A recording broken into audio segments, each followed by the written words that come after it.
నగేష్ గారు, ఎస్ ఏంటంటే కాంగ్రెస్ పార్టీ పొత్తుకు సంబంధించి ఇప్పుడు ప్రస్తుతం చర్చలు జరుగుతున్న నేపథ్యంలో ఎంతవరకు సక్సెస్ అయ్యే అవకాశం కనిపిస్తుంది? కాంగ్రెస్ పార్టీతో చర్చలు జరుగుతున్నాయి. సక్సెస్ ఎప్పుడు అవుతుందంటే ఈక్వేషన్ మ్యాచ్ అయినప్పుడు, విన్ విన్.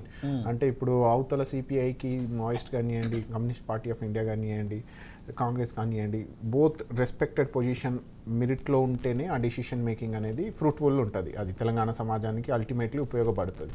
ఇప్పుడు సిపిఐతో పొత్తు కుదరట్లేదు, ఈవినింగ్ వరకు కుదురుతుంది అంటే బోత్ డిస్కషన్ టేబుల్ మీద, అంటే ఒక రకంగా బీఆర్ఎస్ పార్టీ మున్గోడులో చేసింది కదా, ఇది సిపిఐని కమ్యూనిస్ట్ పార్టీని యూజ్ చేసుకొని తర్వాత ఇప్పుడు గాలికి వదిలేసారు చూసారా, అలా ఉండదు. కాంగ్రెస్ పార్టీ ఏంటంటే సంవిధానిక్ పార్టీ, డెమోక్రసీని ఎక్కువ బిలీవ్ చేసే పార్టీ.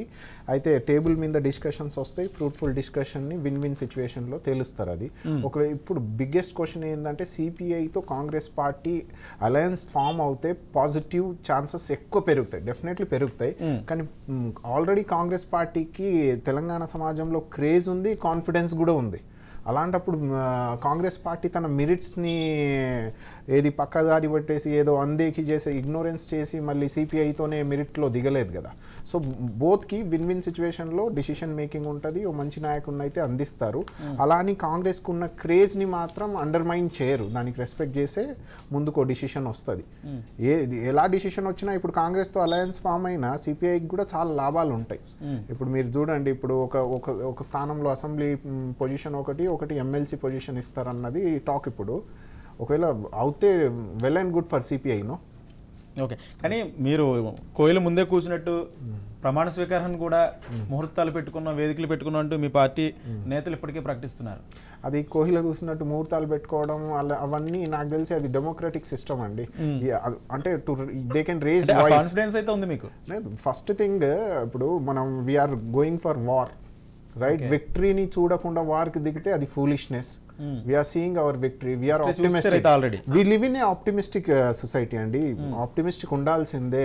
బరిలో దిగే ముందు మా ప్రోస్ ఏంది, మా కాన్స్ ఏంది అన్ని క్యాల్కులేషన్ చేస్తాము, రూలింగ్ పార్టీ వీక్నెస్ ఏంది చూస్తాము, అన్నీ చూసే బరిలో దిగుతారు. ఇప్పుడు నాయకత్వం చేంజ్ అయినప్పటి నుంచి కాంగ్రెస్ పార్టీలో కాన్ఫిడెన్స్ రావడానికి రీజన్ కూడా అదే.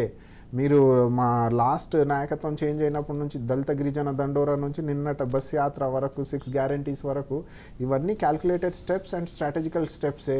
ఇవన్నీ మా తెలంగాణ సమాజంలో కాంగ్రెస్ పార్టీయే ఆల్టర్నేట్ బీఆర్ఎస్కి అన్న కాన్ఫిడెన్స్ తీసుకొచ్చి ఈరోజు టేబుల్ మీద రావడానికి కూడా రీజన్ అదే. ఇన్ఫ్యాక్ట్ సిపిఐఎం కానివ్వండి, సిపిఐ కానివ్వండి, ఈరోజు కాంగ్రెస్ పార్టీతో పొత్తు అనడానికి ఇవన్నీ పాజిటివ్ ఫ్యాక్టర్సే. అంటే టుడేస్ డేట్లో Congress party is at edge and moving towards forming government. So ఇవన్నీ ఉన్నప్పుడే కదా కాంగ్రెస్ పార్టీ అంత హార్డ్ నెగోషియేషన్ చేస్తుంది.